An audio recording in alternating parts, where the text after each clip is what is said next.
Hi friends, I hope you are doing well today. So today I'm going to talk about my favorite topic, and that topic is understanding the divine masculine. So there's a lot of confusion today regarding the masculine archetype. What is the masculine archetype? And people are having different ideas of the masculine archetype. So I would like to present to you a few notes about my understanding, my research on the divine masculine, what I think the divine masculine is, how the divine masculine is. So I'll start by giving you a comparative understanding between the traits of the divine masculine and the traits of the shadow masculine. Then I will go a little bit in detail about divine masculine traits, okay? What I have seen, what I have learned, and then I will give a few suggestions on how to heal, the healing process, especially of the shadow masculine, which will be brief because otherwise this video will get too long. So I'll make a separate video perhaps on the healing process. Okay, so let's get into it. The divine masculine has traits like direction, focus, action, responsibility, strength, generous giving nature, supportive, encouraging, clarity, intelligence, security, authority, logical, progressive, decisive, growth, and metamorphosis. Okay. On the other hand, the traits of the shadow masculine include uh, limited thinking, box thinking, denial, fear of change and transformation, stagnancy, laziness, selfishness, cowardice, lack of self respect, low self confidence, vertical thinking, oppressive hierarchy, abuse of power, misogyny, devaluing, objectifying the divine feminine, atheism, and rejection of unity consciousness, cruelty, domination, and bias. Okay, so this is a brief understanding for you between how to differentiate between the divine masculine qualities and the shadow masculine qualities. And the shadow masculine actually is a product of polarization, distortion of a true natural self. It is through lifetimes of experiences that we build this shadow masculine traits, and usually the shadow masculine traits operate in the unconscious mind. People don't do it consciously, and even if they know, even if they feel that they're doing it consciously, it is really not conscious. It's a distortion of their soul self, because of which this shadow masculine traits are born. Okay, so let's start with the first one. The divine masculine is a warrior. He protects his divine feminine, his loved ones, his country. He speaks up for the weak and oppressed. He will sacrifice himself for a greater mission. Divine masculine is more left-brained, logical, methodical, and your mental body is more prominent, whereas the divine feminine has non-linear thinking and her emotional body is more predominant. The divine masculine is really good at decision making because he sees the larger picture. Their solar plexus is very strong. They think logically with clarity and they are result oriented. They don't bring in emotional attachment while making decisions. Thus, because they can see very clearly, they become very good problem solvers. Another trait of the divine masculine is that they are very good at navigating through life. They create their own path and finding direction in life. These are things they are excellent at. He holds the energies of the sun, for example, exploring, adventure, etc.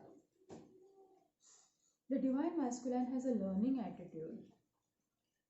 Growth and transformation is an aspect of the masculine energy. He's forward moving. They are very technologically oriented and they prefer to work smart. They always look for efficiency in their systems. The divine masculine is strong, courageous, bold. They know themselves and they are strong in who they are. They are highly driven towards success. The divine masculine is also fair and just. They're not small minded, they're not biased. He's a leader, and a kind of leader who doesn't abuse power. They don't exploit those who are below them, but they're service oriented. They live up to their values and they put the welfare of the whole first. The divine masculine is authentic in their personal and professional relationships. They have a lot of self respect, so they do not function through fabricated personalities, fabricated image. They are even honest about their shadows. This is how they are in relationships. The divine masculine is spiritually aware but grounds their spirituality. They are aware of their multidimensional self beyond the physical dimension and have a scientific, rational approach to spirituality. They love to explore the secrets of the universe and do not like intellectual stagnation. They are as much spiritual explorers as they are explorers in the physical world. Their pursuit of spirituality is born out of a deep love and desire for freedom. The masculine loves to provide for the divine feminine and his children. This brings him a great sense of fulfillment. The divine masculine doesn't judge because he has a vast, deep experience of life. He knows everyone and everything have their role to play, and he treats everything and everyone as valid.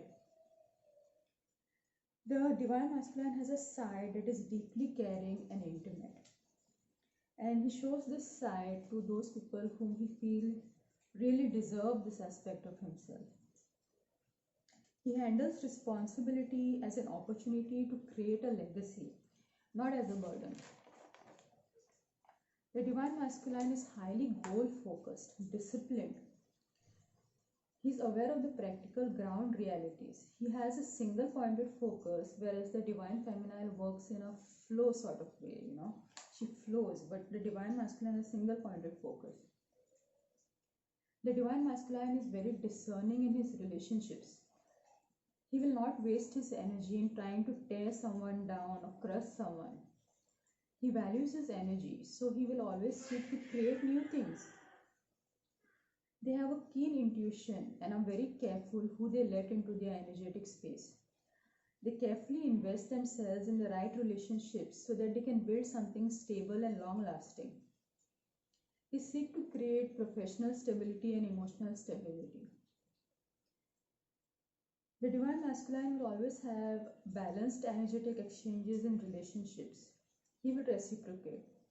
They are not takers or negatively manipulated. They care about the needs of both the parties, including themselves. They honor boundaries and they don't project their wounds on others. They don't devalue others. The masculine energy is very purpose oriented. They always have a vision. They nurture a vision of their own for their own life and also for the life of the people around themselves. They have a vision to make this world a better place. They are generous and have a giving nature. I think I mentioned this point. But mainly the masculine energy always functions through a vision and a direction. They have a clear vision for their lives. They have a clear vision about how they would like to contribute to the world. The divine masculine is not a people pleaser. He speaks his truth in situations as much as he can. He does not prioritize self-interest or safety, but the benefit of all and the truth in the situation. He honors the structures and the limits that he builds for himself. But then he also knows the time when to transcend his limits and reach for the next level. A very important trait of the divine masculine is being present. Being present is actually a state where you're balanced in your masculine and feminine energies. So you're receptive to the creativity, to the intuition, to the guidance that is coming to you from the multidimensional self, and you're present to every aspect of yourself, to your physical self, to your mental emotional self, to your spiritual body, to the other things happening in your reality which are actually a projection of the inner self. So presence is a very evolved state that comes later on. It takes a lot of maturity to get to this, and it's like you cannot understand this presence by reading books or listening to others. It is something that you have to arrive at yourself. See, the divine masculine can be influenced by their own father or other important male figures in their life. You have to examine the idea of masculinity. If you are a man, you have to examine the idea of masculinity in your family, in your culture, in your country, and your own ideas, what you have learned about it. This is because you shouldn't function through unconscious belief systems. Whatever that you believe masculinity is, it has to be a conscious understanding. Okay, as a man, you have to figure out your unique set of roles which you prefer, that seem authentic for you. That's like your own personal palette of how you'd like to create yourself. You have to carefully examine the deeper reasons of why you accept or reject any particular roles regarding the masculine. It has to be a highly conscious process of recreating yourself, one that is created out of conscious understanding rather than playing out unconscious karmic patterns, unconscious patterns of the past.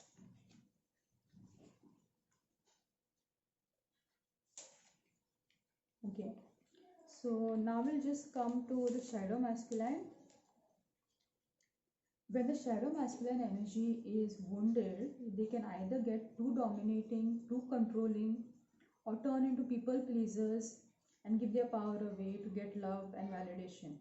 They give up their authentic self, true self expression, and sometimes they can shift between these two roles. Many times the divine masculine has wounds of rejection, unmet emotional needs, being used for their achievements or even sexually used. So this can turn them into narcissists.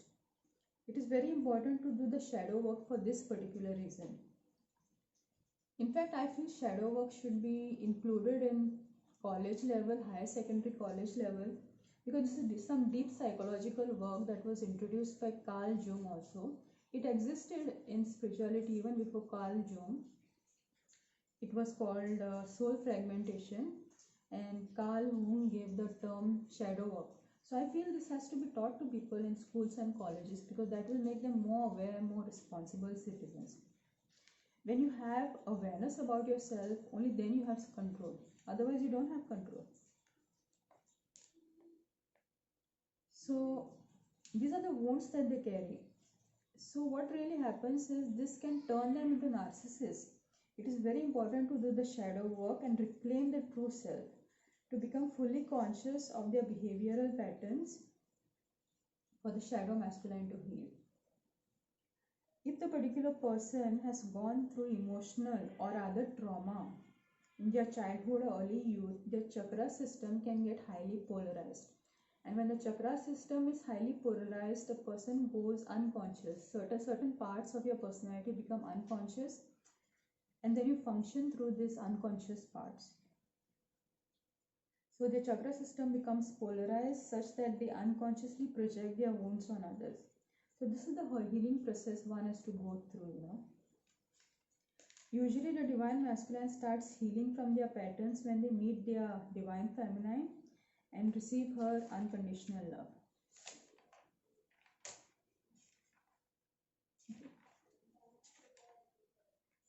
So I think this is what I had to say about the divine masculine. I know I was quite fast, but I hope you got me. I hope you understood me. So do your work, do your homework on understanding the divine masculine, because the divine masculine, divine feminine are very important themes, very important archetypes. Explore the various archetypes, for example, in the tarot cards, like the king, the magician, the priest. You have all these different, the warrior, you have the lovers. These are all different archetypes that we see in the tarot. And these are parts of the unconscious, the collective unconscious. And these are parts of the self, various parts of the self that help us to stay balanced when they're fully integrated and healed. Alright, so I hope you all like this video, and I will see you soon with some interesting information. Alright, bye.